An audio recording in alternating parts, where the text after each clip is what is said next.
आपकी हिंदी पाठ्य पुस्तक के प्रश्न उत्तर व्याख्यान माला की इस कड़ी में मैं दिनेश चौधरी आपका स्वागत करता हूं।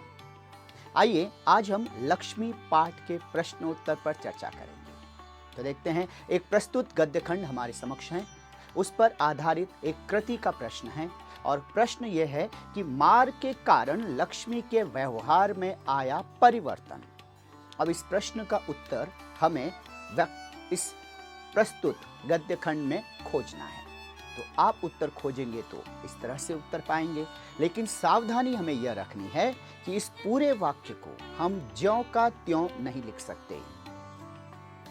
इसे हम अपने मन चाहे तरीके से खंडित करके भी नहीं लिख सकते कि हमें इन 4 बॉक्स में भरना है तो हम चाहे जितना थोड़ा थोड़ा अंश लेके लिख दें, बिल्कुल नहीं। प्रश्न के अनुरूप हमें लिखना है। तो जिस शैली में, जिस तरह से, जिस प्रकार प्रश्न पूछा गया है, उसी अनुरूप उतनी ही मात्रा में उत्तर हमें प्रस्तुत करना है। तो उत्तर हमारे समक्ष है। प्रस्तुत हम कुछ यूं करेंगे। मार के कारण लक्ष्मी के व्यवहार में आया परिवर्तन।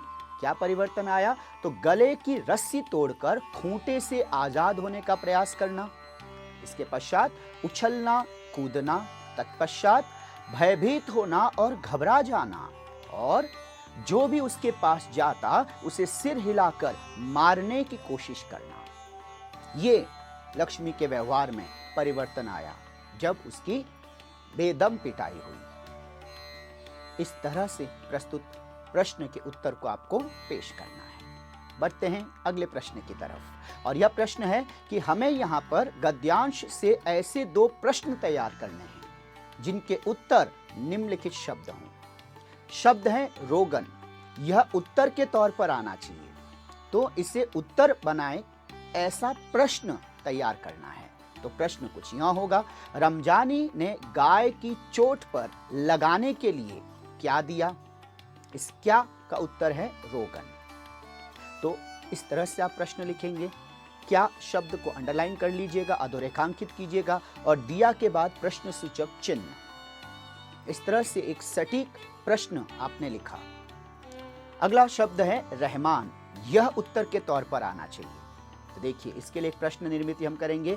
लक्ष्मी को किसने डंडे से मारा था? किसने, क हस्वी की मात्रा, पहली की मात्रा, किसने, और फिर था के बाद प्रश्न सूचक चिन्ह। इस तरह से इस किसने शब्द का उत्तर हुआ रहमान। और ये जो 2 प्रश्न हैं, 2 शब्द जो उत्तर के रूप में आने चाहिए, इनके लिए उचित प्रश्न उसको हमने पेश किया। अब हम देखते हैं अगले प्रश्न की तरफ, जहां हमें सत्य या असत्य पहचान कर लिखना है कि दिया हुआ वाक्य सत्य है या असत्य है। तो देखिए, प्रश्न है करामत अली के अनुसार रहमान सयाना है। सयाना अर्थात समझदार है। क्या वे वाकई में करामत अली ऐसा सोचते हैं? असत्य। करामत अली के दिल में प्राणियों के प्रति प्रेम भाव है। क्या यह जानकारी दुरुस्त है? बिल्कुल सत्य है। बढ़ते हैं अगले प्रश्न की तरफ। शब्द संपदा। मानक वर्तनी के अनुसार शब्द शुद्ध कीजिए। तो आप भयभीत मत होइएगा, अरे ये कैसा प्रश्न है? बिल्कुल आसान प्रश्न है। मानक वर्तनी अर्थात शब्द शुद्धिकरण, अपग्रेडेशन और मॉडिफिकेशन ऑफ हिंदी स्पेलिंग, यानी हिंदी वर्तनी स्पेलिंग को सही तरह से स्टैंडर्डाइज फॉर्म में लिखना है, सही लिखना है। आपके लिए सिर्फ इतना याद रखिए कि शब्दों का शुद्ध रूप लिखना है।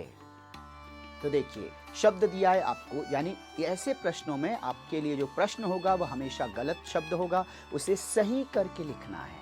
इतना आसान प्रश्न है। बस सतर्कता और सावधानी आपको यहाँ पर पूरे अंक दिला सकती है। तो देखिए, शब्द दिया है म, हस्व ऊ की मात्रा, और उसी म पर ऊपर अनुस्वार है, बिंदी है और ह, मुंह। अब इससे सही उच्चारण और सही शब्द इस तरह से लिखेंगे, मुंह। म हस्व ऊ की मात्रा, पहला ऊ, और अर्धचंद्र बिंदी है, सिर्फ अनुस्वार नहीं, अर्धचंद्र बिंदी होगी। ये आपको मानक वर्तनी का उत्तर कहलाएगा। यह आपके उत्तर में इस तरह से आपको उल्लेखित करना है। ये सही पहचान आपको लिखनी है, तब आपको पूर्णांक प्राप्त होगा। अगला शब्द है ड, फिर आधा ण और ड फिर ए की मात्रा। लेकिन क्या ये इसी तरह से लिखा जाता है? बिल्कुल नहीं। ये शब्द आपको इस तरह से पेश करना है, उस आधे ण को आपको अनुस्वार के रूप में प्रयुक्त करना है। दंडे।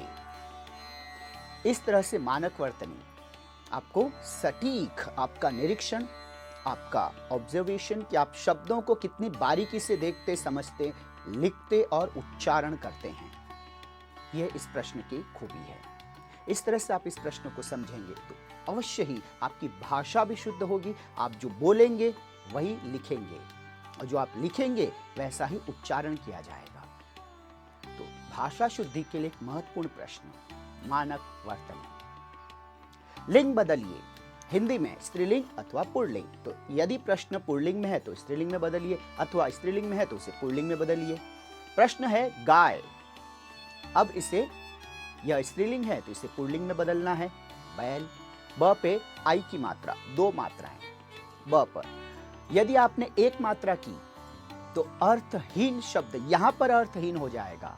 गाय के लिए पुल्लिंग में बेल नहीं, बैल। बेल उसका अर्थ हुआ लता, क्रीपर।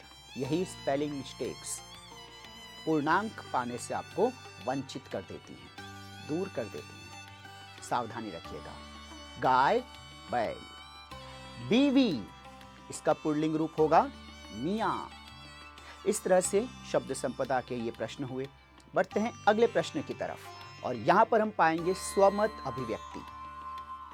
प्राणियों के प्रति दया भाव रखना मानवता है, मनुष्यता है। इस कथन, इस बात, इस स्टेटमेंट के बारे में, इस संदर्भ में अपने विचार लिखिए।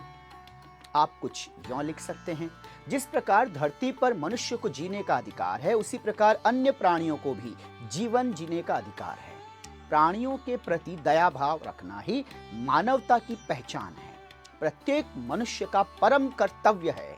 परम कर्तव्य, सर्वाधिक, सबसे पहली प्राथमिकता, सबसे पहला और सबसे बड़ा फर्ज, जिम्मेदारी है कि प्राणियों की रक्षा में अपना अनमोल योगदान प्रदान करें। यदि ये प्राणी धरती पर मनुष्यों के बीच सुरक्षित नहीं रहेंगे तो पर्यावरण, एनवायरमेंट का संतुलन बिगड़ जाएगा। इसलिए इनका संरक्षण, इनकी देखभाल, इनकी हिफाजत, इनका अस्तित्व बरकरार रहे, बना रहे, ऐसा इनका संरक्षण करने में ही संपूर्ण सृष्टि का कल्याण है।